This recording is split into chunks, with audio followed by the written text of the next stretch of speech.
शुका सारिखे पूर्ण वैराग्य ज्याचे, वशिष्ठा परी ज्ञान योगेश्वराचे,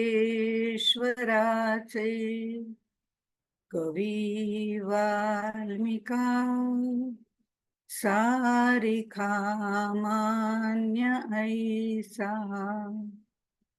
नमस्कार माझा सद्गुरु रामदासा. जय जय रघुवीर समर्थ.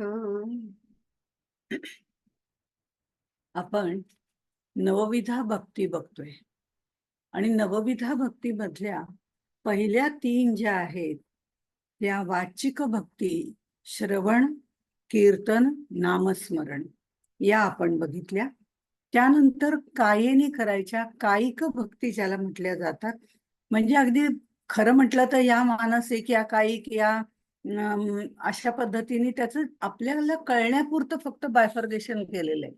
खरं जर पाहिलं तर तसं काहीच नाही, कारण श्रवण करायचं ते सुद्धा मनापासून करायचंय, म्हणजे ती मानसिकही भक्ती होऊ शकते ना. किंवा कीर्तन करायचं ते मनापासून करायचंय, किंवा आपण ते पूर्ण भाव त्याच्यामध्ये ओतून करायचंय अशा तऱ्हेने. आणि त्यावेळेला ती कायिकही असते, मानसिकही असते आणि वाचिकही असते. श्रवण भक्ती काय किंवा कीर्तन भक्ती काय किंवा नामस्मरण काय. वाचेनी म्हणतो म्हणून वाचिकही असते, मनापासून ते करतो म्हणून मानसिकही असते. आणि आपण तिथे आपलं अधिष्ठान जे ठेवलेलं असतं ते परमेश्वराचं समोर ठेवलेलं असतं, ती कायिक पण असते. एकाग्रपणे आपण तिथे बसलेलो असतो, ती कायिक पण असते. असतात सगळ्या तिन्ही प्रकार. काया वाचा मनोभावे सेवा करावी अशा पद्धतीने जे सांगितलेलं आहे त्याचं महत्व तेच आहे. पण आपल्याला कळण्याकरता अभ्यास करण्याच्या दृष्टीने ही वाचिक आहे, ही कायिक आहे आणि ही मानसिक आहे, असं 3 भाग आपण पाडलेले आहेत. म्हणजे कायिक आहे ती वाचिक नाही आणि वाचिक आहे ती मानसिक नाही असं बिलकुल विचार करण्याचं कारण नाही. तिन्ही एकमेकांवरती अवलंबून अशाच आहेत. तिन्ही काया वाचा मनेच कराव्या लागतात. म्हणजे या सगळ्या नवविधा भक्ती ज्या आहेत त्या तशा पद्धतीनेच कराव्या लागतात. आता ह्या सगळ्या ह्याच्यामध्ये आपण ह्या वाचिक भक्ती बघितल्या, श्रवण, कीर्तन, नामस्मरण. पुढची जी कायिक भक्ती आहे ती म्हणजे अर्चन, वंदन, पादसेवन. आणि मानसिक भक्ती ज्या आहेत त्या दास्य, सख्य, आत्मनिवेदन. त्यातले दास्य भक्ती जी आहे ती आपण आज बघणार आहोत. दास्य भक्ती दशक 4था समास 7वा आहे. त्यामुळे इथे जे आहे ते परमेश्वराचं दास्यत्व पत्करणं. खरं म्हणजे आपल्याला असं वाटतं दास्यत्व पत्करणं सोपं आहे ना, जबाबदारी काही नाही, आपलं केलं की काम झालं, त्याची सेवा केली की काम झालं. पण तसं नाहीये. लौकिकामध्ये जर आपण विचार केला तर दास्यत्व म्हणजे नीचत्व, गुलामगिरी किंवा नोकर चाकर या दृष्टिकोनातून आपण लौकिकामध्ये विचार करतो. पण इथे जर आपण परमार्थात बघितलं तर परमार्थात परमेश्वराचं दास्य आहे. परमेश्वराचं दास्य असल्यामुळे तिथे श्रेष्ठत्व आहे. हे श्रेष्ठत्व काय? लौकिक ह्याच्यात दास्यत्व म्हणजे नीचत्व, हीनत्व, नोकर चाकर या दृष्टीने म्हटलं. पण परमार्थामध्ये दास्यत्व हे श्रेष्ठत्व आहे, कारण ते त्या भक्त श्रेष्ठ असतं, नुसत्या भक्ताचं नाही, भक्त श्रेष्ठाचं असतं. त्यामुळे हे जे सगळं आहे हे अत्यंत श्रेष्ठ अशी ही दास्य भक्ती समजली जाते. इथे आपण मागच्या वेळेला बघितलं होतं की आपण वंदन भक्तीमध्ये नतमस्तक होतो. नतमस्तक म्हणजे काय ह्याचाही अर्थ आपण बघितला होता. आता ही नतमस्तक झाल्यानंतर दास्य भाव निर्माण होतो. म्हणजे हे एकदा आपण लक्षात घेतलं की आपल्याला लक्षात येतं की हे सगळे थोर संत जे आहेत ते वेळोवेळी आपल्या सद्गुरूंबरोबर आपलं नाव जोडतात. तिथे मोठेपणा नाहीये, तिथे आपल्याला कमीपणा त्यांनी घेतलेला आहे. ज्ञानेश्वरी म्हणते की निवृत्ती दासू असा उल्लेख आपलं ते करतात. निवृत्तीनाथ त्यांचे सद्गुरू आहेत आणि त्यांचा मी दास आहे म्हणून निवृत्ती दासू असं स्वतःला म्हणून घेतात. तर समर्थ आपल्याला माहितीच आहे, राम दास असं म्हणतात. तुकाराम सुद्धा म्हणतात, तरीच जन्मा यावे विठ्ठल दास भावे. अशा प्रकारे आपण बघितलं तर जनाबाई सुद्धा नामयाची दासी असंच म्हणते. म्हणजे हृदयामध्ये रामू असता सर्व विश्रामू. म्हणजे एकदा का त्याचं दास झालं की आपल्याला पूर्णपणे विश्राम मिळतो. कारण आपल्यावर जबाबदारी राहत नाही, त्याच्यावर जबाबदारी राहते. पण तरी सुद्धा दास होणं इतकं सोपं नाहीये. दास होणं इतकं सोपं नाहीये, कारण आपल्याला दुसऱ्याच्या ताब्यात देऊन टाकणं. कबीर म्हणतो, मैं गुलाम तू मेरा साहिब. म्हणजे हे गुलाम होणं इतकं सोपं नाहीये, हे निश्चित आहे. आपण ज्या वेळेला श्रवण कीर्तन करत असतो, इथे आपल्याला भगवंताचं गुलाम व्हायचंय. म्हणून ही सुरुवात थोडीशी सांगते की श्रवण आणि कीर्तनामध्ये आपल्याला त्या भगवंताची फक्त ओळख होते. कारण श्रवण आणि कीर्तन आपण ऐकायला जातो, तिथल्या तिथे ऐकतो, सोडून देतो, असंही बऱ्याच वेळा होतं. त्यामुळे हे सगळं करताना आपण फक्त श्रवण, मनन, चिंतन, कीर्तन हे सगळं करत असतो. आणि त्यावेळेला आपली आणि परमेश्वराची ओळख होते. म्हणजे कुठेतरी आपण बद्धाकडून मुमुक्षूकडे जात असतो त्यावेळेला. पण समर्थ तर म्हणतात, श्रवण भक्तीने सुद्धा आपल्याला परीक्षितीसारखं श्रवण केलं तर आपल्याला निश्चितपणे अंतिम गंतव्य स्थानाला, लास्ट डेस्टिनेशन ज्याला म्हटलं जातं, तिथपर्यंत जाता येतं. तद्धाम परमम मम, इथपर्यंत जाता येतं. पण ते कसं हवं? परीक्षितीसारखं हवं, मग जाता येतं. कीर्तन भक्तीतून सुद्धा तिथपर्यंत जाता येतं. कारण या पायऱ्या आहेत असं आपण जरी म्हटलं तरी त्या प्रत्यक्षात पायऱ्याने, प्रत्येक स्वतंत्र पायरी म्हटलं तरी हरकत नाही. त्यामुळे आपल्याला श्रवण आणि कीर्तनामध्ये भगवंताची ओळख होते. नामस्मरण भक्तीतून त्याचा आपल्याला ध्यास लागतो. कारण आपण सतत त्याचं नामस्मरण करत असतो, त्याचं चिंतन करायला सुरुवात होते आणि मग आपल्याला त्याचा ध्यास लागतो. ह्या सगळ्या स्टेजेस आहेत. आणि त्याच्यामधनं वंदन भक्तीमध्ये जेव्हा आपण जातो, त्याचा ध्यास लागल्यानंतर सतत त्याला नमस्कार करतो, त्याला शरणागत होतो. अशी ही वंदन भक्ती करताना आपण त्याच्या पुढे नतमस्तक होतो आणि त्यावेळेला सतत आपली त्याची भेट होत राहते. म्हणजे कीर्तन श्रवण मध्ये आपल्याला त्याची ओळख होते, नामस्मरण भक्तीमध्ये त्याचा आपल्याला ध्यास लागतो आणि वंदन भक्तीमध्ये त्याची सतत भेट व्हायला लागते. अर्चन भक्तीमध्ये त्याचाच विचार दृढ होतो. कारण आपण सतत पूजन, कीर्तन, मनन, चिंतन हे सगळं करताना किंवा षोडशोपचारी पूजा करताना त्याचंच वर्णन करत राहतो, त्याचंच चिंतन करत राहतो आणि त्याचाच विचार आपण दृढ करतो. पादसेवन भक्तीमध्ये आपण त्याची सेवाही करतो. पादसेवन मध्ये सेवाही करतो, ग्रंथ वाचन त्याच्याच करत म्हणजे असतात ते सगळे करत राहतो आणि त्याच्याशी सतत आपण जवळीक साधतो. पादसेवन भक्तीमध्ये त्याच्या सहवासात आपण कायम येत राहतो. आणि दास्य भक्तीमध्ये आपण त्याचे दासच होऊन जातो. म्हणजे आपलं आपल्याला काही राहतच नाही.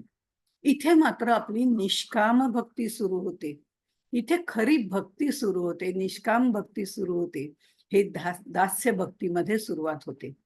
सख्य भक्तीमध्ये त्याच्याशी मैत्र भाव, सख्य भाव निर्माण होतो आणि मग दास्य आणि सख्य अशा पद्धतीने हा प्रवास पुढे आत्मनिवेदनाकडे जातो. म्हणून ह्या प्रत्येक ह्याच्यावरती आपण त्याच्या खोलात खोलात खोलात जात राहतो, हे महत्वाचं आहे. आणि हे सगळं करताना त्याचं दास्यत्व पत्करणं खूप अवघड आहे. कारण ह्या सगळ्या गोष्टी पार करून आपण दास्यत्वाकडे जाऊ शकतो, तोपर्यंत जाऊ शकत नाही. त्यामुळे ही भक्ती पूर्णपणे आतमध्ये मुरावी लागते, तेव्हाच आपण दास्य भक्तीपर्यंत जाऊ शकतो. आता हे संत जे आहेत ते अत्यंत प्रेमाने आणि भगवंताचे दास्य होऊन दास्यत्व स्वीकारतात, दास होऊन जातात. संत सज्जन त्याचंच दास्यत्व पत्करायला तयार होतात. बाकी कोणाचं दास्यत्व ते पत्करत नाही. पण भगवंताचं, सद्गुरूंचं, भगवंत आणि सद्गुरू काही वेगळे नाहीच आहेत.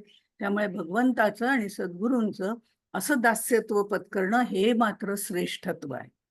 बाकीच्या लोकांचं दास्यत्व पत्करणं हे श्रेष्ठत्व नाही, ते हीनत्व आहे. त्यामुळे हे संत सज्जन, सद्गुरू आणि भगवंत, आपले कुलदैवत वगैरे यांचं दास्यत्व पत्करणं हे खरं म्हणजे महत्वाचं आहे. आणि म्हणून समर्थ इथे आपल्याला सांगतात, सातवे भजन ते दास्य जाणावे, पडिले कार्य तितुके करावे, सदा सन्निधची असावे, देवद्वारी श्रीराम. ही सातवी भक्ती आहे. म्हणून सातवे भजन ते दास्य जाणावे. भजन याचाही अर्थ आपण मागे बघितला होता. वेगवेगळ्या प्रकारे भजन करणं, त्याच्या सान्निध्यात राहणं वगैरे, असे 5 प्रकार भजनाचे आपण पहिल्यांदा पाहिलेले आहेत. तर त्या पद्धतीने जर आपण विचार केला तर सातवे भजन असं त्यांनी म्हटलेलं भजन हे दास्य भक्ती म्हणजे सातवी भक्ती आहे, दास्य भक्ती आहे. सतत भगवंताचं भजन, चिंतन, मनन, दास्य सेवा, त्याच्यापुढे नतमस्तक होणं. म्हणजे आता जे आपण आतापर्यंत जे 6 गोष्टी सांगितल्या, ज्या 6 भक्तींमध्ये आपल्याला करायला मिळतात, त्या सगळ्या करून मग त्याचं गुलाम पत्करणं, त्याची गुलामी पत्करणं, त्याचं दास्यत्व करणं, हे 7वं आहे. हे जाणावं. आणि पडिले कार्य तितुके करावे. एकदा आपण गुलाम झाल्यानंतर, एकदा आपण त्याचा दास झाल्यानंतर, मी मुद्दामून गुलाम म्हणते कारण गुलाम म्हटलं की आपल्याला परफेक्ट लक्षात येतं की आपल्याला काय करायचंय. आपलं काहीच नाही, सगळं त्याचंच आहे असं समजूनच सगळ्या गोष्टी करायच्या असतात.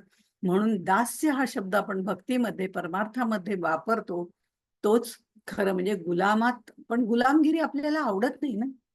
सतत मी मोठी आहे हे आपल्याला आवडत असतं. आपल्याला गुलामगिरी अजिबात आवडत नाही. दुसऱ्याची गुलामगिरी करायला तर बिलकुलच आवडत नाही. पण हे इथे जी लीनता निर्माण होते आपल्यामध्ये भगवंताची गुलामी करताना, ती महत्वाची. ती नतमस्तक होण्याच्या पलीकडची स्टेज आहे. त्यामुळे नतमस्तक होणं वेगळं, तिथे आपला अहंकार निर्मूलन होतो. तो अहंकारही गेला की आपण कोणी राहतच नाही. आपल्याला आपण कायम दुय्यम स्थान घेत राहतो. हे दुय्यम स्थान घेणं म्हणजे दास्यत्व पत्करणं आहे. इथे त्यांनी म्हटलेलं आहे, पडिले कार्य तितुके करावे. जे जे असेल त्याचं काम ते करावं. मग सद्गुरूंनी हे सांगितलं तर हे करावं, ते सांगितलं तर ते करावं. ज्या अर्थी सद्गुरू आपल्याला ते सांगतायत याचाच अर्थ त्यांचे आपल्यावरती उपकार आहेत.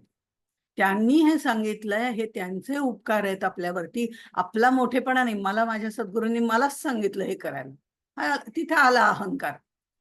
कुठल्याही भक्तीमध्ये केव्हाही अहंकार येऊ शकतो.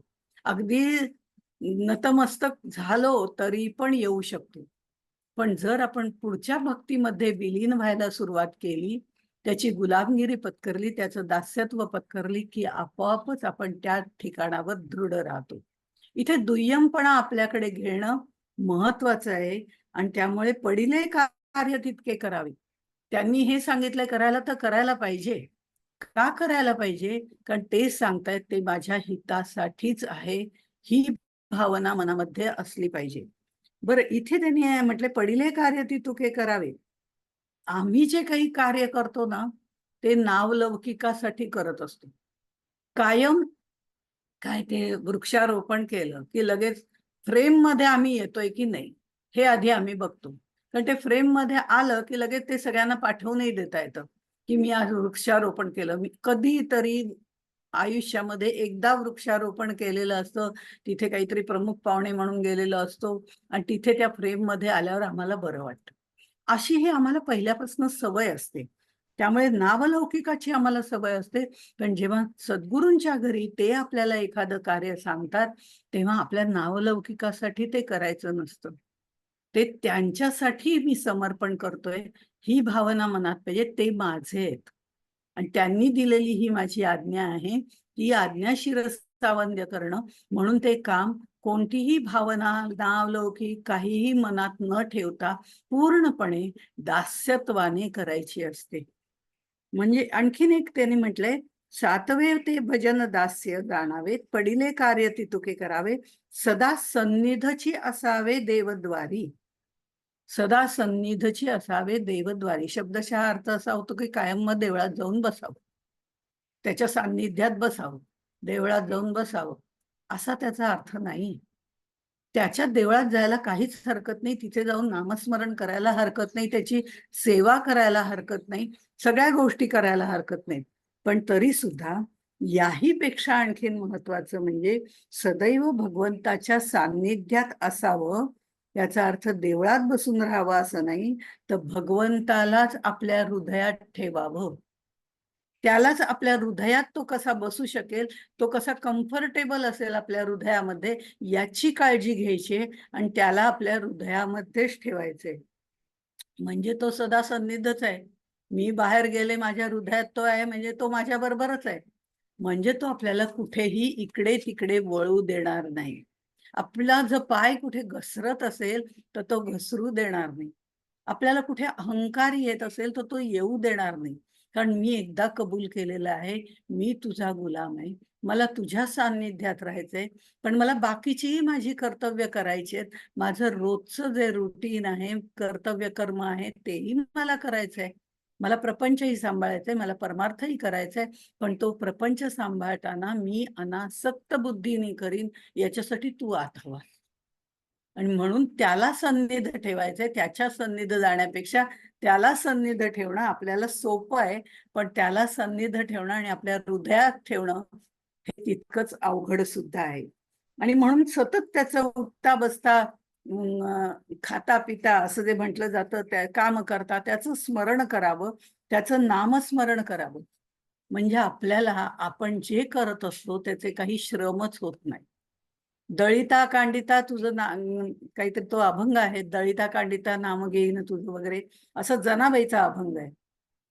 आणि जनाबाई तुझं गाईन भगवंता, असं दळिता कांडिता तुझं गाईन भगवंता. म्हणजे मी काय जे काही काम करत राहीन, जनाबाई म्हणतात की मी जे काही काम करत राहीन ना त्यावेळेला फक्त तुझंच चिंतन करेन. आणि त्यात मनोभावे त्याला आपल्या हृदयामध्ये बसवून त्याचं चिंतन ज्या वेळेला करतात, त्यावेळेला त्यांना असं वाटतं की नाही, हा भगवंतच आला, हा विठ्ठलच आला होता. त्यातोच तर मला दळायला लागला. दळण-कांडण करताना कायम माझी सोबत असतो आणि मला मदत करत असतो.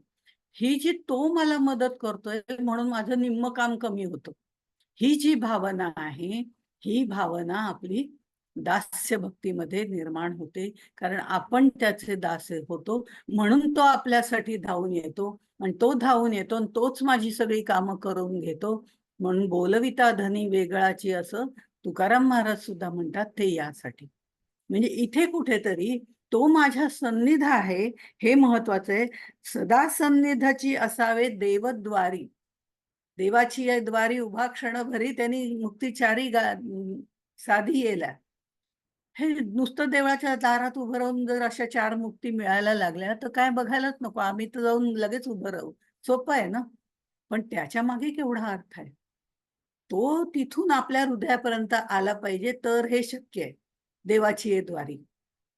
तसंच सदा सन्निधची असावे देवद्वारी, म्हणजे त्याला आपण देवाच्या द्वारामध्ये सतत बसायचं नाही, त्यालाच आपल्या हृदयामध्ये स्थापित करायचंय आणि मग त्याची काय सेवा करायची हे त्यालाच विचारायचंय. हनुमंताचं उदाहरण आपल्याला माहिती आहे की हनुमंता म्हणजे तो जांभई, श्रीरामाला जांभई आली ती येण्याआधी ह्याचा चुटकी वाजवण्यासाठी हात वरती जायचा त्याच्या तोंडाजवळ. असं म्हणतात की तोंडाजवळ अशी चुटकी वाजवली की जांभई जाते. पण श्रीरामाला मला जांभई येते हे माझं मला कळतं. तर मी हां करून असं करू शकेन. पण श्रीरामाला जांभई येतेय हे हनुमंताला कळतं कसं?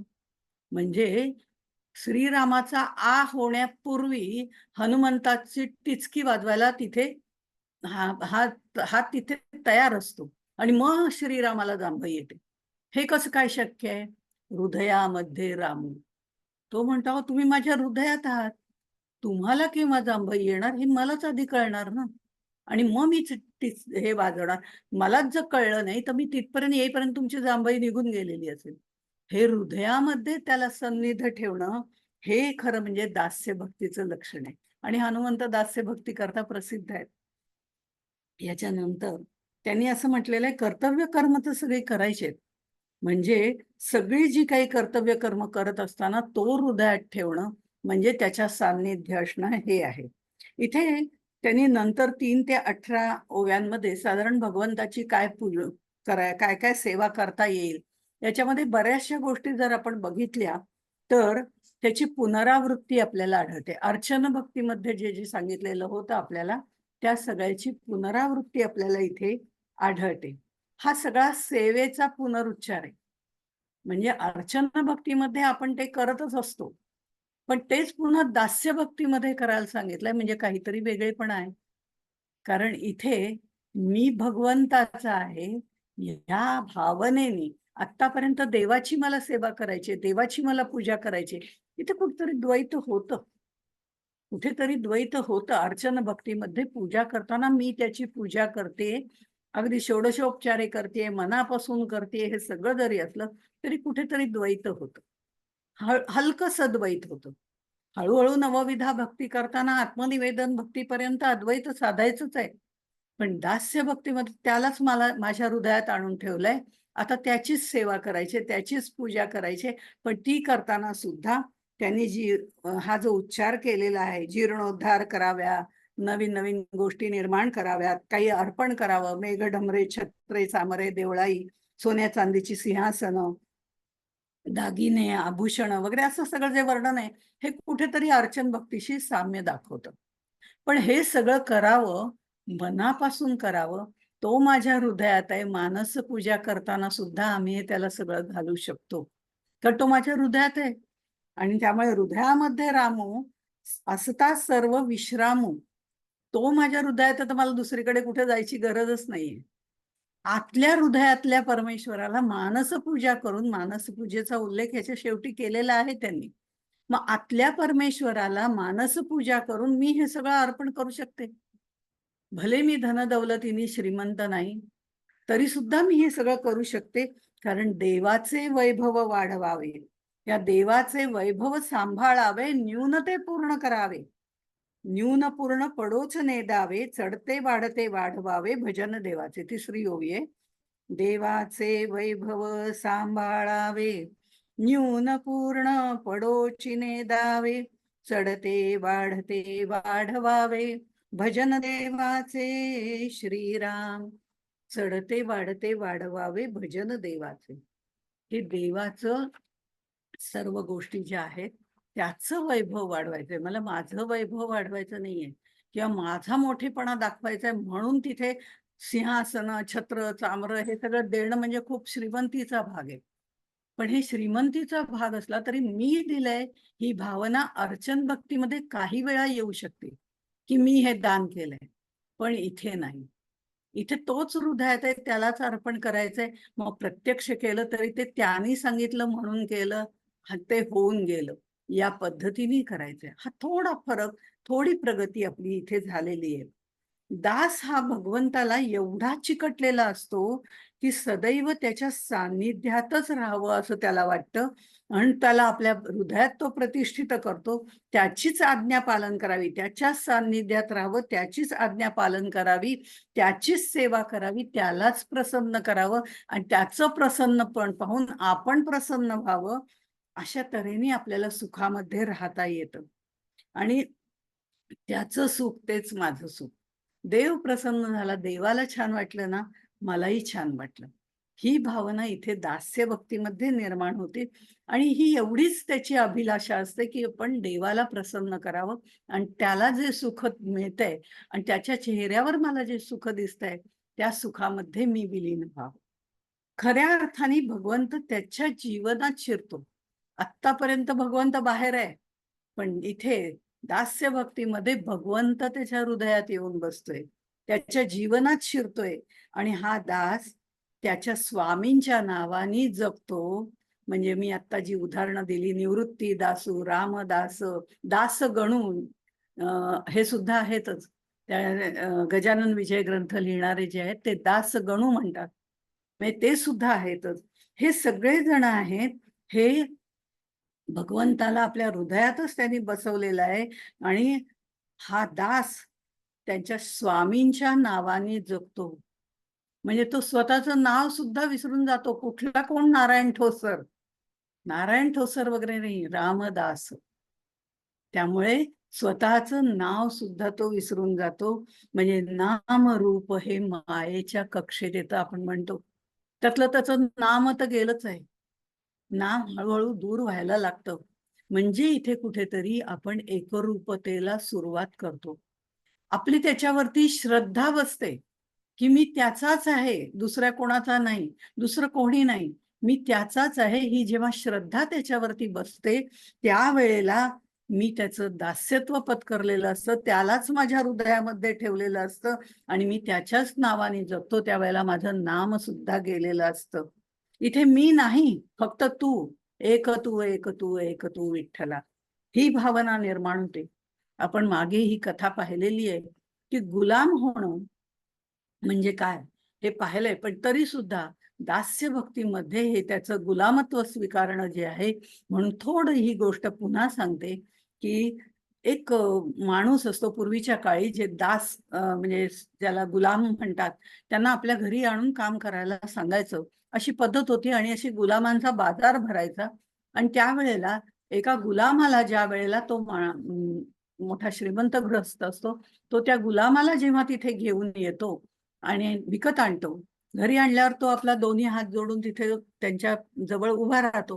ते उभं राहिल्यानंतर तो म्हणतो, की "अरे तू असं नको काही करू. गुलाम असलास तरी तू माणूसच आहेस ना. पण तरी सुद्धा बरं तुला आधी खायला-प्यायला काय हवंय?" कारण त्याला खायला मिळालंय की नाही हेही आपल्याला माहिती नाही. असं त्याच्या मनात येतं. तोही चांगला असतो. आणि त्यामुळे तो म्हणतो, की "ह्याला खायला मिळालंय की नाही माहीत नाही. बरं तू काय खाणार?" तो म्हणतो, "तुम्ही द्याल ते." अरे छान! बरं ठीक आहे. बरं तुला कपडे वगैरे बदलायला देऊ का? कोणते कपडे घालतोस साधारण तू? म्हणजे तसेच देतो. तो म्हणतो, "तुम्ही द्याल ते." म्हणजे तू काय खाणार तर तुम्ही द्याल ते. तू काय कपडे घालणार तुम्ही सांगाल ते. आणि तुला काय आवडतील तसं मी देतो. तुला काय आवडतं?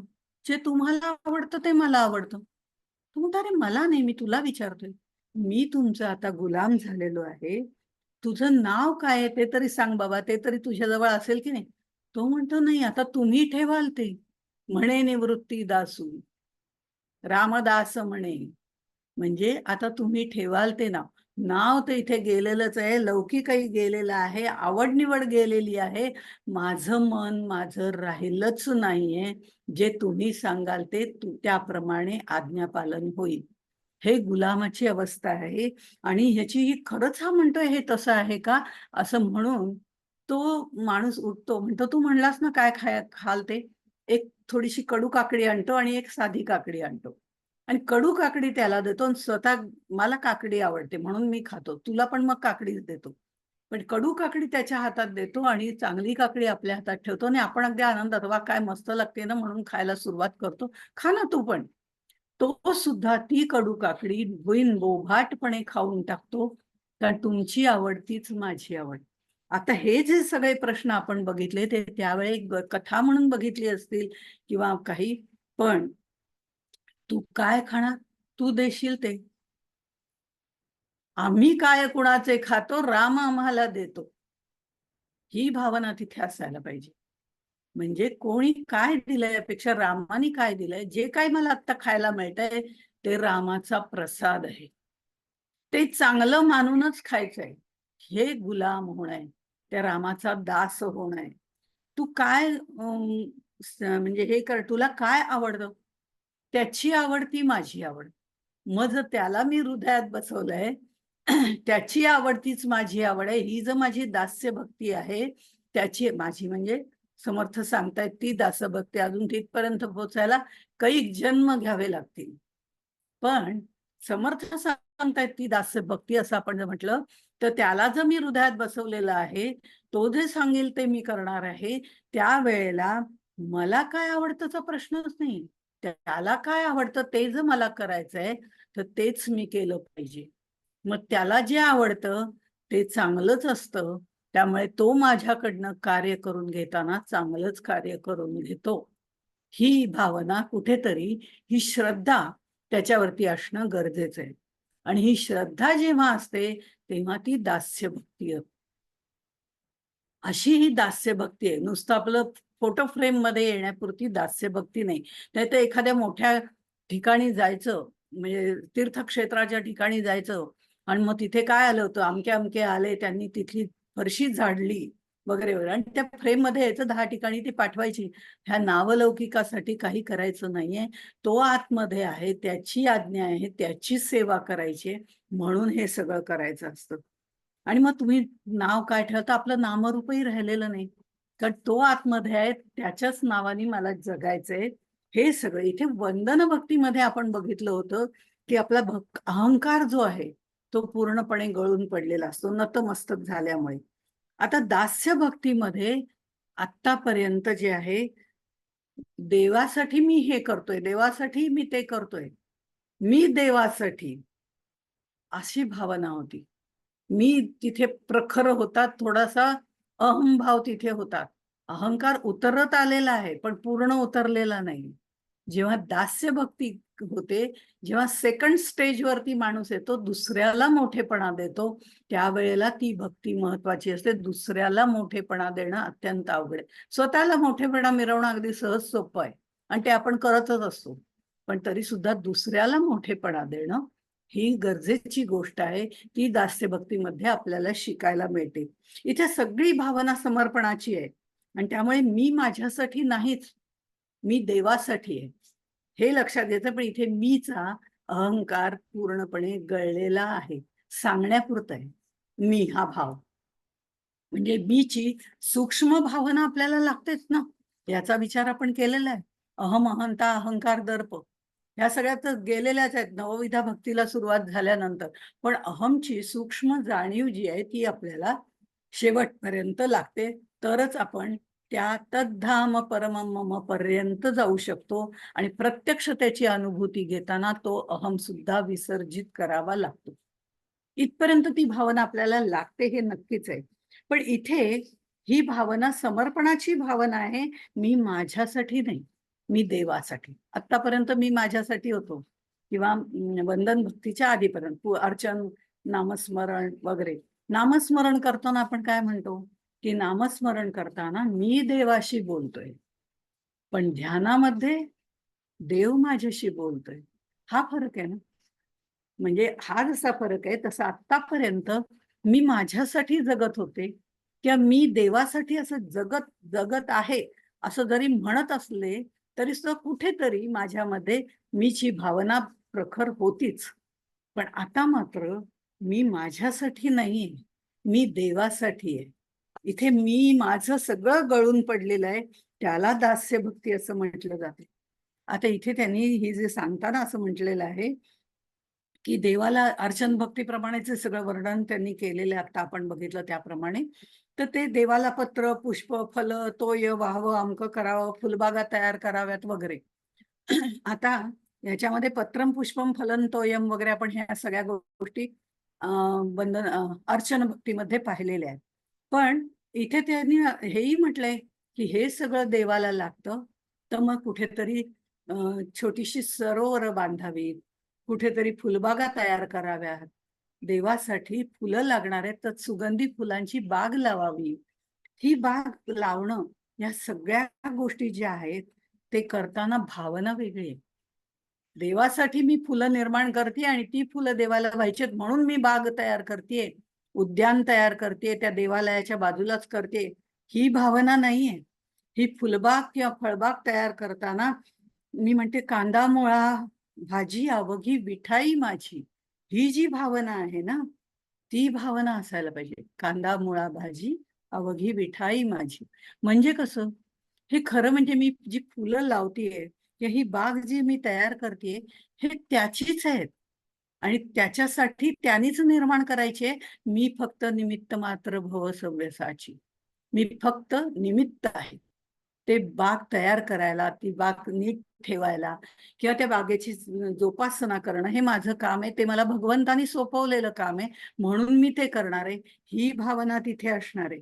म्हणजे हे सगळं करताना ती भावना असेल तर मी नाही, देवासाठी मी हे सगळं करणार आहे आणि देवाच्यासाठी त्यांनीच निर्माण करायचंय, त्यांनीच सगळं करायचंय, मी फक्त निमित्त असणार आहे. म्हणजे मी देवासाठी मधला मी तिथं गळून पडतो, तो माझ्याकडनं करवून घेणार आहे. ही श्रद्धा तिथे असली पाहिजे हे निश्चित आहे. तसंच त्यांनी म्हटलेलं आहे भंगली देवालये करावी, मोडली सरोवरे बांधावी, सोफे धर्मशाळा चालवावी, नूतनची कार्ये श्रीराम. नाना रचना जीर्ण जर्जर, त्याचे करावे जीर्णोद्धार, पडिले कार्य ते सत्वर, चालवीत जावे श्रीराम. चौथ्या आणि पाचव्या ओळीमध्ये म्हटलेलं आहे. आता भंगली देवालये करावी, तो काळ जो समर्थांच्या वेळचा आहे, तो काळ विचारात आपण घेतला तर मुघल सत्तेने अनेक देवालयांचा विध्वंस केलेला होता. आपल्या हृदयावरच त्यांनी घाला घातला होता. त्या देवांची मंदिरं त्यांनी तोडून टाकली होती. आपण जर बघितलं अजिंठा वेरूळ वगैरे या ठिकाणी जर आपण गेलो तर देवांची म्हणजे देवालय तर त्यांनी भंग केलेली आहेत, पण त्यातल्या ज्या मूर्ती आहेत वेरूळच्या इथल्या वगैरे जर आपण बघितल्या तर त्या मूर्तींचं सुद्धा त्यांनी काय करावं, त्यांनी फक्त हे एवढा जो भाग आहे मुखाचा, तो प्रत्येक ठिकाणी कट केलेला आहे, तो तोडून टाकलेला आहे. जर मुखच नसेल तर बाकीच्या शरीराला काही अर्थच राहत नाही. म्हणून नतमस्तक होण्याला महत्व आहे असं आपण मागच्या वेळेस सांगितलं. इथे त्यांनी मुखच काढून टाकली सगळी. म्हणजे ती देवालयांमधल्या मूर्तींची मुख काढून टाकली तर ती मूर्ती आपल्याला काय बोध देणार, त्या मूर्तीचे भाव आपल्याला काय दिसणार, ते दिसूच शकणार नाहीत आणि आमच्यावर त्याचा काहीही परिणामच होऊ शकणार नाही. ह्यासाठी ती देवालय म्हणजे पूर्ण देवालय काही ठिकाणी मोडली आहेत, पण काही ठिकाणी हा विचार सुद्धा केलेला आहे. पण विचारांचा विचार करताना आत्मानात्म विवेक किंवा विचार त्यांनी केलेला नाही किंवा शाश्वताचा विचार केलेला नाही, नुसताच विचार केलेला आहे. आणि तो विचार अनाठायी अनाठायी असं दृष्टीने मी म्हणते की ती मूर्ती जरी त्यांनी फोडली तरी सुद्धा आमच्या मनात जर हृदयस्थ तो परमेश्वर असेल तर ती मूर्ती कोणीही भंग करू शकत नाही. ती दास्य भक्तीमध्ये आपल्याला निर्माण करता येते. ते भंगली देवालये करावी, पण त्याही पेक्षा सुद्धा प्रत्यक्ष प्रॅक्टिकली देवालय निश्चितपणे दुरुस्त करावी. मोडली सरोवरे बांधावी, तिथे येणाऱ्या लोकांना पाणी मिळणं आवश्यक आहे. त्यासाठी तेही करणं गरजेचं आहे. ज्यांना उतरायला जागा नाही, आजकाल सगळीकडे सोयी असतात, त्या काळामध्ये नव्हत्या, तेव्हा धर्मशाळा बांधाव्यात. ही जी सगळी कामं आहेत ही जरूर करावी. ज्यांना आर्थिक शक्य आहे त्यांनी आर्थिक दृष्ट्या करावी, ज्यांना आर्थिक शक्य नाही त्यांनी श्रमदान करावं, ज्यांना आर्थिकही शक्य नाही, श्रमदान करणंही शारीरिक शक्य नाही, त्यांनी तिथे बौद्धिक काम करावं. काय पद्धतीची मूर्ती असावी, कशा पद्धतीची असावी, त्याची रचना कशी असावी, या गोष्टी बघाव्यात. म्हणजे ज्याला जे शक्य आहे ते त्यांनी करावं. भंगली देवालये करावी. आणि नित्य जीर्ण जर्जर पण काही होतात, अनेक वर्षांपासून असतात, तशी पण देवालय तयार. कारण देवस्थान असलं की आपोआपच सर्वजण तिथे एकत्र येऊ शकतात. आणि मग ह्या सगळ्या गोष्टी करताना देवालय करावी वगैरे सांगितलंय. इथे शिवाचं करायचं का विष्णूचं करायचं, त्या काळात हाही भेद बराच होता. असं काही नाही, शिव विष्णू हे एकच आहेत हेही आपल्याला माहिती आहे. त्याचाही प्रसार आणि हा सगळा समर्थांनी केलेला आहे की इथे द्वैत नाही, ते एकच आहेत, हे त्यांनी प्रत्येक वेळी आपल्याला सांगितलेलं आहे. आणि मग पुढे ऐसे वैभव वाढवावे 19व्या ओळीमध्ये म्हणतात, ऐसे वैभव वाढवावे आणि नीच दास्यत्व ही करावे, पडिले प्रसंगी सावध असावे, सर्व काळ श्रीराम. समर्थ भक्ताला नेहमी सावध, साक्षेपी आणि दक्ष राहायला सांगतात. आपल्याला असं वाटतं ते फक्त राजकारणातच सांगतात की काय, तर तसं नाही, प्रत्येक ठिकाणी सांगतात. देवकारण, समाजकारण, राजकारण, भक्तिकारण सगळीमध्ये ते सांगतात. सावध, साक्षेपी आणि दक्ष असायलाच हवं. ऐसे वैभव चालवावे, नीच दास्यत्वही करावे. त्याचं कारण असं आहे की देवाचं वैभव वाढवायचं काय कारण आहे, तो मुळातच वैभवशाली आहे. त्याला आम्ही षड्गुणैश्वर्य असं म्हणतो. एवढा तो आहे, त्याचं वैभव आम्ही वाढवायचं काय कारण आहे? खरं तर काहीच कारण नाही. आपण नाही केलं तरी त्याचं तो करवून घेणारा आहे आणि करवून घेणारे त्या कुणाकडनं करवून घ्यायचं हेही त्यांनी ठरवलेलं आहे. आपण नाही केलं तरी चालेल, पण तरीही आपल्याला समर्थ सांगतायत ऐसे वैभव चालवावे.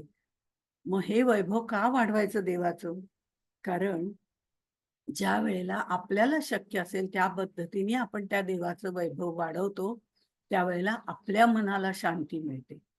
आपल्या मनाला समाधान मिळतं, की आपण देव आपल्यासाठी एवढं करतोय. आज रोजचा योगक्षेम वहाम्यहम् अशा पद्धतीने रोजचं आपलं पालन-पोषण तो करतोय. तर हे जर आपल्याला तो करतोय, तर त्याच्यासाठी आपल्याला थोडंसं करायला काय हरकत आहे? म्हणजे कुठेतरी त्याच्याबद्दलची कृतज्ञता आपण त्या प्रेमातनं व्यक्त करू शकतो. हे प्रेमातून कृतज्ञता व्यक्त करण्यासाठी त्यानेच निर्माण केलेलं त्यालाच द्यायचंय.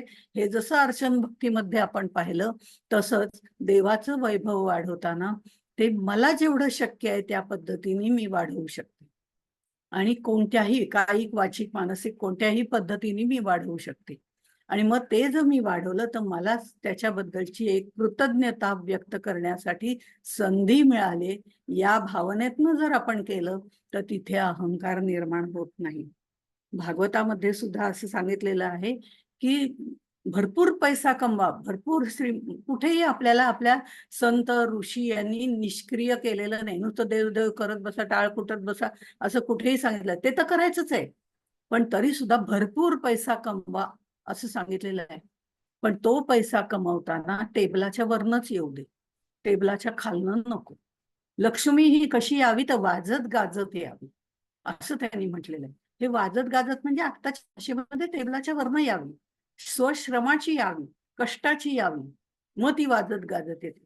टेबलाच्या खालून येणारी लक्ष्मी वाजत-गाजत येत नाही. ते लक्षात ठेवून आपण कितीही पैसा मिळवला तरी हरकत नाही. पण तो व्यस्त करताना किंवा तो त्याचं निवारण करताना किंवा तो देऊन टाकताना त्याचे 5 भाग करावेत. आणि हे 5 भाग करताना समर्थांनी आपल्या भागवतामध्ये सुद्धा असं म्हटलेलं आहे, आपल्या प्रपंचाची त्यांनी काळजी घेतलेली आहे.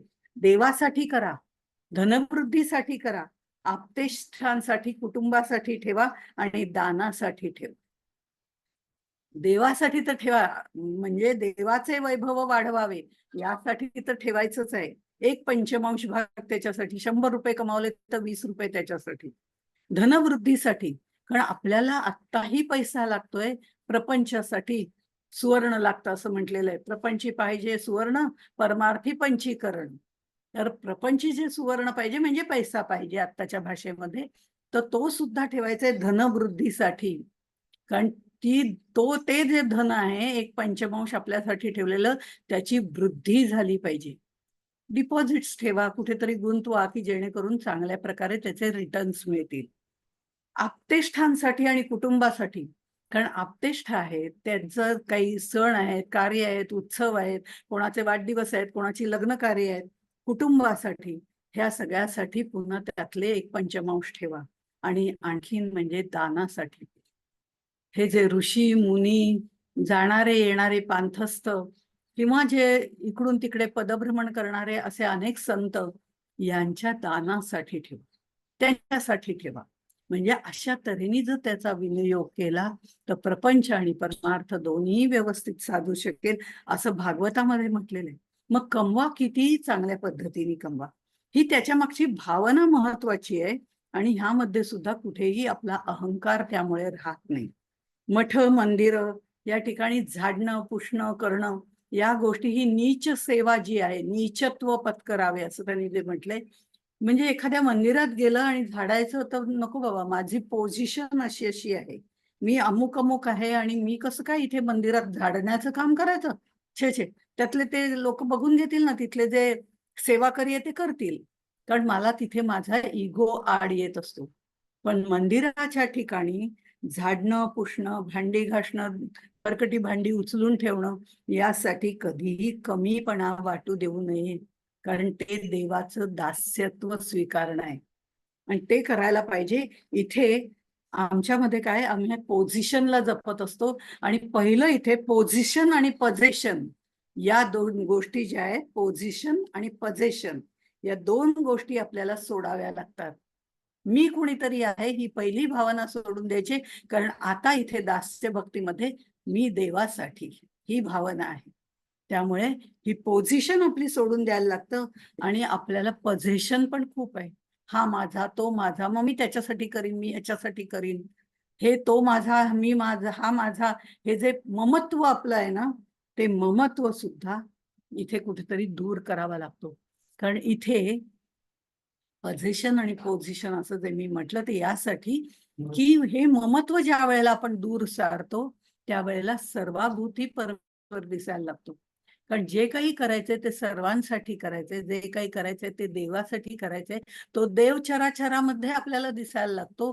तो जे देवच आपल्याला सर्व ठिकाणी दिसायला लागतो. मग ममत्व कुणाबद्दल धरायचं?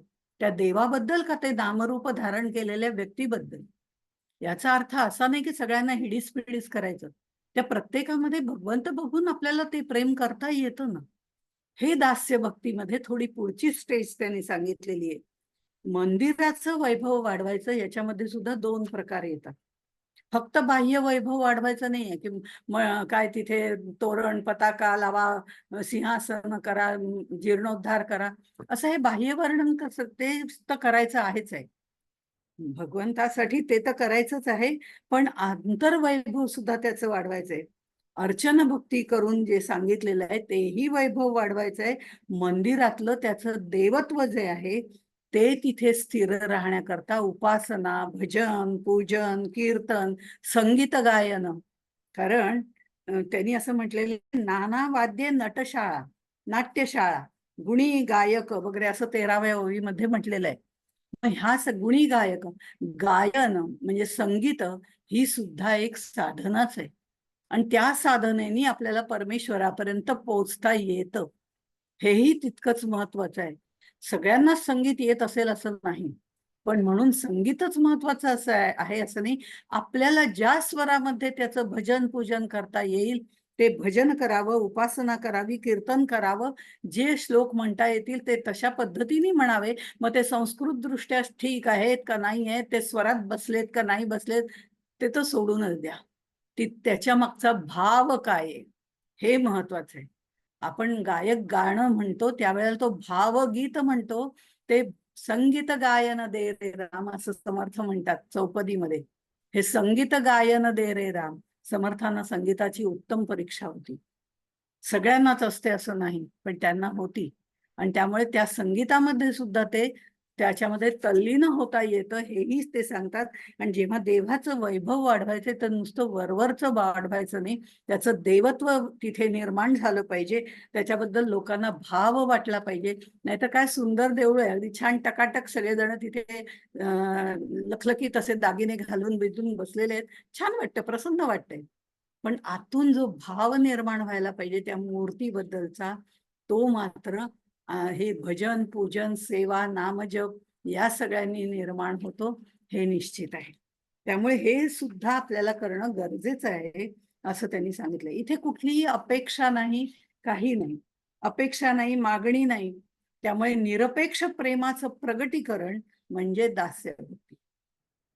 दास्य भक्ती या युक्ती म्हणजे ही जी दास्य भक्ती या शब्दातनं किंवा ह्या उक्तीमधनं असं म्हणूया आपण, कृती प्रगट होते. भक्ती करायची पण कशी दास्यत्वाने करायची. आणि दास्यत्वाने करायचे म्हणजे कशी करायचे, ती सात्विक करायचे, तात्विक करायचे आणि आत्मिक करायची. सात्विक करायचीच आहे, कारण ती देवाची भक्ती आहे. ही कुणा तुमच्या माझ्या भक्ती करायची नाहीये किंवा आपल्या आपल्या नातेवाईकांची भक्ती किंवा माणसाची भक्ती करायची नाहीये. ती भक्ती होऊ शकत नाही. पण इथे जी भक्ती करायची ती सात्विक भक्ती आहे, कारण ती देवाची आहे आणि सत्वगुणाने ती केली जाते म्हणून ती सात्विक भक्ती आहे. तिथे कुठलीही अपेक्षा नाही, काही नाही. फक्त मला देवासाठी करायचंय आणि मी देवाचा आहे म्हणून त्याची सेवा करायची, ही भावना त्याच्यामध्ये आहे.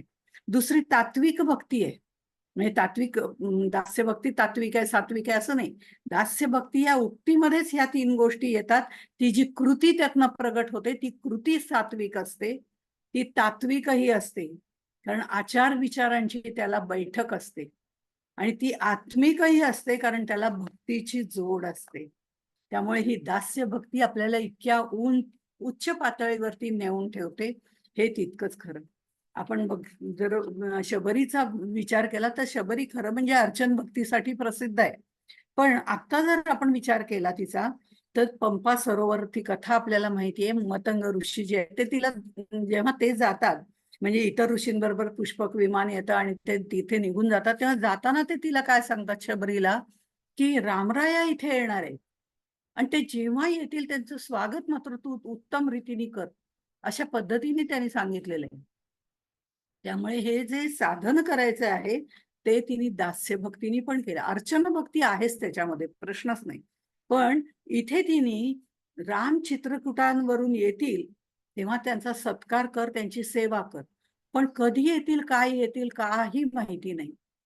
ते तिथे विमानात बसले आणि ते गेले. पण त्यांचा शब्द ते प्रमाण मानून तिने दास्य भक्ती केली. रोज सकाळी रामाची सगळी व्यवस्था करण्यासाठी ते झाडून ठेवायचा, आश्रम झाडून ठेवायचा, रस्ता झाडून ठेवायचा, फळं आणून ठेवायची, फुलं आणून ठेवायची, पाणी आणून ठेवायचं, तो आल्यावर त्याची पूजा करायला लागेल. या सगळ्या गोष्टींची तिने रोज हे केलं. किती दिवस वाट पाहायची मी? आता इतके दिवस करतेय. आम्ही म्हटलं असतं इतके दिवस करतोय, आता काय वाट पाहायची आणखीन, जाऊ दे, सोडून द्यावं. तसं नाही, शेवटपर्यंत तिने केलं. भेटी लागी जीवा, त्या पद्धतीने तिने केलं आणि ते सगळी मनात भावना ठेवून केलं. ते राम आल्याशिवाय राहणारच नाही, माझ्या सद्गुरूंनी सांगितलेलं आहे, त्यामुळे ते करायलाच हवं. सद्गुरूंची आज्ञा प्रमाण मानून ती रोज ते करत राहिली. ही दास्य भक्ती नाही तर काय. ह्या दास्य भक्तीमध्ये म्हणजे सद्गुरूंची दास्य भक्ती केली आणि रामाची अर्चन भक्ती सुद्धा तिने केली आणि ती बोरं चाखून ठेवली, ती सुद्धा रामाने खाल्ली, असं वर्णन केलं जातं. म्हणजे त्या दास्य भावामध्ये चिंब झालेली आणि रामासाठी रोज रस्ता झाडणारी, फुलं फळं आणणारी आणि मी त्याचीच आहे, त्याचीच सेवा करायची आहे, तेच माझं उद्दिष्ट आहे. कारण ते सद्गुरूंनी सांगितलंय. ही भावना मनामध्ये ठेवून तिने ती सेवा केली. ही पण एक प्रकारची दास्य भक्तीच आहे. आम्ही सुद्धा आमच्या घरच्यांसाठी करतो की नाही, की नको राहू दे, मुलगी येणार आहे, अमकं अमकं करूया, तिला आवडतं. मग काय, मुलगा येणार आहे, त्याला ना ह्या गोष्टी आणायच्या, मग ते त्याच्यासाठी घेऊन ठेवूया. म्हणजे कुठेतरी हे आपलं ममत्व आहे, प्रपंचातलं आहे. पण कुठेतरी माझी मुलं, माझा संसार या दृष्टिकोनातून आपण करतोच की नाही आपल्या घरच्यांसाठी. पण आपण देवासाठी करतो का तेवढं? तर नाही करत, होत नाही. कारण तो काही बोलत नाही ना, तो काहीच बोलत नाही म्हणून आम्ही ते करत नाही. पण आपल्याला ते माहिती पाहिजे. अहो, साधं घरामध्ये आपण विचारलं, म्हणजे माझंच उत्तर सांगते मी, की तुम्ही कोण कोण राहता? आम्ही दोघं जण असतो, असं आपण पटकन म्हणून जातो. पण आम्ही दोघं नवरा बायको राहतो असं आम्ही जेव्हा म्हणतो, तेव्हा आमच्या लक्षातच येत नाही. मी जेव्हा म्हटलं आम्ही दोघं जण राहतो, असं जेव्हा पूर्वी उत्तर दिलं होतं त्यावेळेला, तर एक साधू म्हणजे स्त्रीच म्हणावी लागेल, ती घरी आली होती. मला कळलंच नाही, तुम्ही कोण कोण राहता इथे? दोघं जण राहतो म्हटल्यावर ती म्हणली, दोघंच राहता? मला असं वाटतं तिसरं कोणीतरी राहत असलं पाहिजे. म्हटलं नाही, म्हणजे मुलं येऊन जाऊन असतात, आमची मर्यादा तिथपर्यंतच. असं किती जण राहतो म्हटल्यानंतर माझ्या तोंडून हे नाही आलं, की आम्ही तिघं राहतो. बघ, परमेश्वर पण आहे ना इथे. तोही आमच्या बरोबर राहतो म्हणून तर आम्ही राहतो. नाहीतर कुठलं राहायला, नाही का? पण ते आमच्या तोंडून कधीही येत नाही. मी एकदा माझ्या मैत्रिणीकडे दिल्लीला वगैरे गेले होते, मथुरा वगैरे फिरायला. तर त्यावेळेला आम्ही तिकडे गेलेलो असताना ती थोडं हिंदीमधनं वगैरे बोलणारी अशी ती मैत्रीण होती आणि ती म्हटलं, आपण सकाळी जेवढ्या लवकर अंघोळ-बिंघोळ करायचं आणि सुटायचं. आम्हाला तीच सवय ना. त्यामुळे आम्ही अंघोळ-बिंघोळ करायची आणि सुटायचं. आपल्याला ते मथुरेला जायचंय बरं का.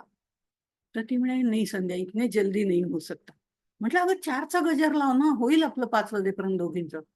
नाही, ठाकुर जी के लिए रसोई तो बनानी है. अगं बाई, म्हटलं हिचे सासरे-बिसरे आतल्या खोलीत आहेत की काय? काय माहिती? माहिती नाही. मग म्हटलं, "हो का? बरं, मग ठीक आहे." आणि नंतर मी बघितलं तर तिने एवढा सकाळी जाण्यापूर्वी शिरा वगैरे केला आणि त्या कृष्णाला नैवेद्य दाखवला देवघरातले आणि म्हणजे, "हम तो उधर जाके प्रसाद ले लेंगे, इधर ठाकुर जी क्या करेंगे? वो भी तो है ना घर में." तेव्हा मला कळलं, तोही घरात आहे ना. याची जाणीव आम्हाला नसते. कारण आम्ही अजून तिथपर्यंत पोहोचलेलोच नाही. हळू-हळू आता माझ्या तोंडामध्ये यायला लागलं. म्हणजे आम्ही जिथे राहतो तिथे हळू-हळू म्हणजे क्वचित असं म्हणा फार तर, की आम्ही जेव्हा म्हणतो ही आमची बेडरूम आहे, हे स्वयंपाकघर आहे, हे हॉल आहे, तेव्हा मी म्हणते ते रामदासांच्या खोलीमध्ये ठेवलंय बरं का सगळं. आता ती रामदासांची खोली आहे. असं आम्ही ठरवलं. कुठेतरी त्या ह्याने का होईना रामदासांच्या खोलीत ठेवलंय.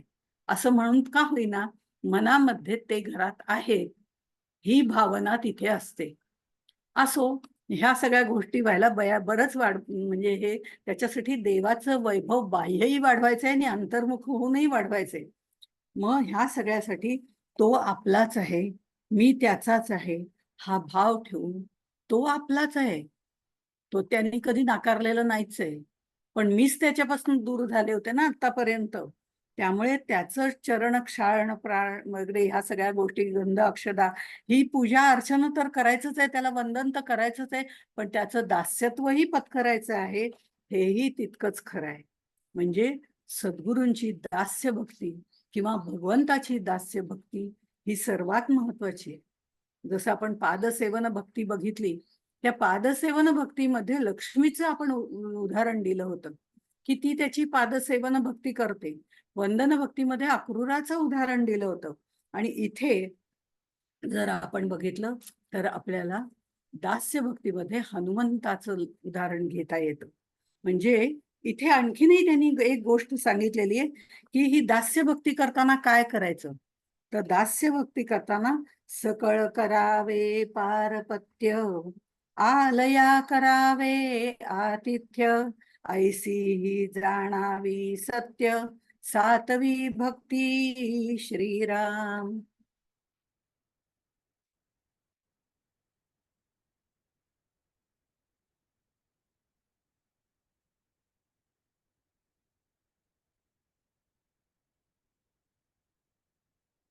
आलयाचे करावे पारपत्य, एवढा एक शब्द बघूया आपण यातला. पारपत्याचा अर्थ आहे समाचार घेणे. हे महत्वाचं आहे. भगवंताच्या ठिकाणी येणाऱ्या प्रत्येकाचा समाचार घ्यावा, म्हणजे त्यांची सेवा करावी, त्यांचा आदर सत्कार करावा. भक्तांना परमेश्वर स्वरूप मानावं, हाही एक सेवेचा भाग आहे. आपण जर बघितलं तर शिखांच्या गुरुद्वाराच्या ठिकाणी काही जण कारसेवक जे असतात, ते जे कोणी भक्त येतात त्या भक्तांच्या जे चपला असतात, त्या चपला तिथे स्वच्छ करण्याचं काम करतात. ही त्यांची सेवा आहे. म्हणजे देवाच्या भक्ताच्या भक्तांची सेवा करणं असं म्हटलं जातं. मग तसंच इथे हे प्रत्येकाचा आदर सत्कार करायचा. त्यांना काय हवंय, काय नकोय, काही सेवा करू का तुमची, तुम्हाला इथलं काही समजत नाही का, मग मी सांगू का कुठे काय आहे वगैरे, या सगळ्या गोष्टी पण केल्या जातात. सकळ करावे पारपत्य, त्या सगळ्यांचा छान समाचार घ्यावा, आदर सत्कार करावा, हा एक भाग झाला. दुसरा भाग आहे परित्राणाय साधूनाम विनाशाय च दुष्कृताम, सज्जनांचं रक्षण आणि दुष्टांचं निर्दालन, हेही महत्वाचं आहे. सज्जनांचा भाव पाप भिरू असतो आणि त्यामुळे दुष्ट दुर्जनांचं मनोबल वाढतं. अशा वेळेला सज्जनांचं रक्षण करणं, त्या लोकांना आपलं संरक्षण देणं हे महत्वाचं आहे. हे श्रीरामाने तो समाचार घेणं सुद्धा महत्वाचं आहे. अर्थात देवस्थानी तो घ्यावा लागतो असं नाहीये, म्हणून सेवा करावी अशा पद्धतीने आहे. पण तरी सुद्धा काही वेळेला तिथे सुद्धा हमरी तुमरीनी लोक, मी लाईनीत पुढे तू मागे, तू इथनच का गेला आणि तू माझ्या पुढे, अशी भांडणं होणारी आहेत. हाही एक प्रकारचा तिथे भाग आहे. काय ठीक आहे ना, एखाद दोन माणसं पुढे गेली काय आणि मागे राहिली काय, असं सज्जन लोक विचारतात. अशा ठिकाणी आपलं थोडंसं कर्तृत्व तिथेही दाखवायला हरकत नाही, योग्य प्रमाणामध्ये, योग्य ठिकाणी, योग्य वेळी आणि योग्य शब्दामध्ये. हे तितकंच खरं. श्रीरामाने सुद्धा ऋषीमुनी जे यज्ञ करत होते त्यांचं संरक्षण केलंच ना. त्या यज्ञाचं संरक्षण राक्षसांपासून केलंच ना. म्हणजे राक्षसांचं निर्दालन करणं हे सुद्धा दास्य भक्तीचं लक्षणच आहे. म्हणजे इथे त्यांनी जे म्हटलंय की सकळ करावे पारपत्य, हे समाचार घेणं, हे त्या काळामध्ये जर आपण बघितलं तर भक्तांची सेवा करावी हे तर निश्चितच आहे, त्यांना संरक्षण द्यावं हेही निश्चित आहे. पण त्याचबरोबर तिथे जर देवालयाची कोणी नुकसान करत असेल तर त्यालाही त्याचा समाचार घेणं पण महत्वाचं आहे. म्हणजे हाही एक भाग आहे. आणि हे जर आपल्याला दास्यभक्तीपर्यंत जायचं असेल तर सकळ करावे पारपत्य, त्याचा तिसरा अर्थ असा आहे की आपल्या अंगात सुद्धा हे दुष्ट दुर्जन भरलेले आहेत. काम, क्रोध, लोभ, मोह, त्यांचंही निर्दालन, त्यांचंही पारपत्य केलं तरच आपल्याला तिथपर्यंत जाता येतं.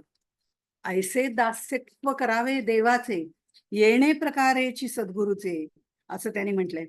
ऐसे दास्य करावे देवाचे, येणेची प्रकारे सद्गुरूचे, प्रत्यक्ष न घडे तरी मानस पूजेचे, करीत जावे श्रीराम. समर्थ म्हणतात, मी रामाचा दास आहे, मी दास मनोभावे झालेलो आहे, म्हणून तर त्याचं सामर्थ्य माझ्यामध्ये आलेलं आहे. त्याचं सामर्थ्य माझ्यामध्ये आलं असं समर्थ म्हणत नाहीत, आपण म्हणतो की समर्थांमध्ये ते सामर्थ्य आहे, त्यांच्यामध्ये ते सामर्थ्य आहे. आणि म्हणूनच त्यांनी असं म्हटलंय, म्हणून मी जगाच्या स्वामी झालो. समर्थ रामदास स्वामी ते त्याचे दास झाले म्हणून समर्थ झाले, आणि समर्थ झाले म्हणून आमच्या सगळ्यांचे स्वामी झालेले. समर्थांच्या जीवनामध्ये दास्य भक्तीची परिपूर्णता आढळते. दास्य भक्तीत मन कोमल आणि मृदू असतं, सेवा करायची असते, दास्य करायचं असतं, लीनता आणि नम्रता त्याच्यामध्ये असते, आणि भगवंताचं सतत स्मरण असतं. सततच्या अनुसंधानाने दास्य भक्ती करणारा हळूहळू त्याच्याशी तदाकार होतो.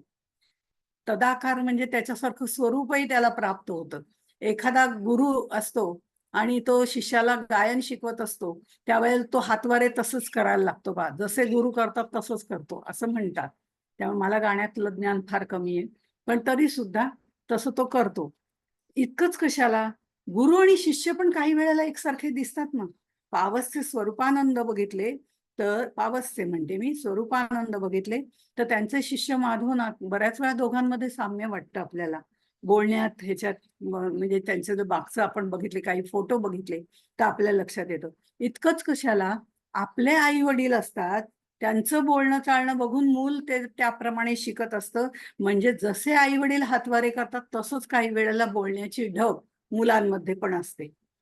हे जर सगळ्या गोष्टींमध्ये साम्य आपल्याला दिसत असतं, तसं सद्गुरू किंवा भगवंताचं दास्य करून त्या दास्यामध्ये दास जो आहे त्यांचा, त्याच्यामध्ये सुद्धा दास्य भक्ती करता करता तो त्याच्याशी तदाकार होतो. म्हणजे तेच रूप त्याच्यामध्ये आपल्याला दिसायला लागतं, आणि तो पूर्णपणे भगवंताचा आश्रित होतो, पूर्णपणे भगवंतावर विसंबून राहतो. विसंबून राहतो नाही असं नाही, पण सगळ्या गोष्टी भगवंताची इच्छा आहे तेव्हाच त्या घडतील, आणि तो माझ्याकडनं करून घेईल ही श्रद्धा त्याची असते.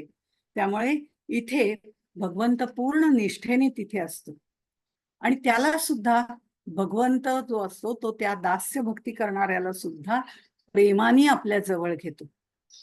मांजरी जी असते, मांजरीच्या पिल्लासारखा भक्त जो असतो तो मांजरीच्या पिल्लासारखा असतो. मांजरी काय करते, आपली पिल्लं आपल्या तोंडात धरते. खरं म्हणजे तोंडात म्हणजे ते उंदराला चावताना तिचे दात किती भक्कम असतात, त्याच दातांनी ती आपल्या पिल्लाला धरते. पण त्या पिल्लाला धरताना त्याला कोणतीही वेदना होत नाही, आणि ते पिल्लू निश्चिंत असतं, काही बघावं लागत नाही. ते त्याला मांजरीने धरलेलं असतं. भगवंत दास्य भक्तीमध्ये भक्ताला असा घट्ट धरून ठेवतो, इकडे इकडे कुठे जाऊच देत नाही, तसं आहे. आणि ज्ञानी भक्त जो असतो तो माकडाच्या पिल्लासारखा असतो. म्हणजे माकडीने जी असते ती पिल्लाला धरत नाही बरं का, तिची ती चाललेली असते, आणि पिल्लू तिला घट्ट धरून असतो.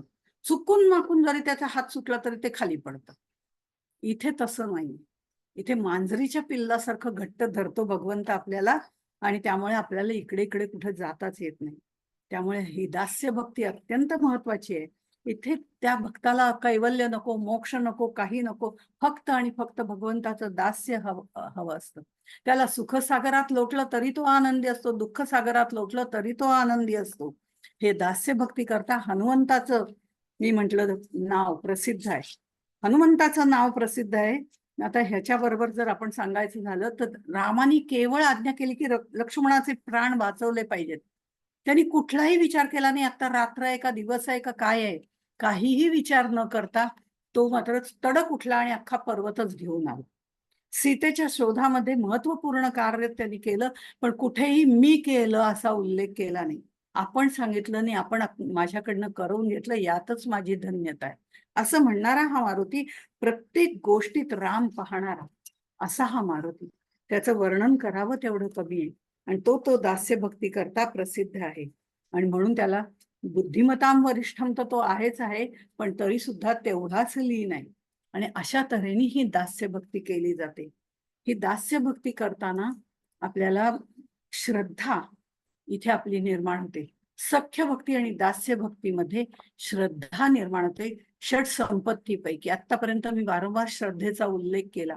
ही श्रद्धा आणि निष्ठा अत्यंत महत्वाची आहे. निष्ठा ही बुद्धीच्या पातळीवर केली जाते, श्रद्धा ही मानसिक पातळीवर केली जाते. पण जसजशी ही दास्य भक्ती दृढ व्हायला लागते तस तशी निष्ठा प्रबळ होते. कारण मानसिक ह्याच्यावरती श्रद्धा कधीतरी डळमळीत होण्याची शक्यता असते, पण दास्य भक्तीमधली श्रद्धा ज्या वेळेला निष्ठेमध्ये परिवर्तित होते तेव्हा ती अढळ होते. हे तितकंच खरं आहे. त्यामुळे अशी ही दास्य भक्ती जी आहे ती अत्यंत महत्वाची आहे. त्याच्या पुढची जी आहे ती सख्य भक्ती आहे, ती आपण पुढच्या वेळेला बघणार आहोत. तोपर्यंत आपण फक्त एवढंच म्हणूया, तव भक्ती लागी तनु ही झिजू दे, तव चरण कमली मन हे निजू दे, तव भजनी ठेवी वाचा रिझाया, नमस्कार माझा सद्गुरु राया. जय जय रघुवीर समर्थ.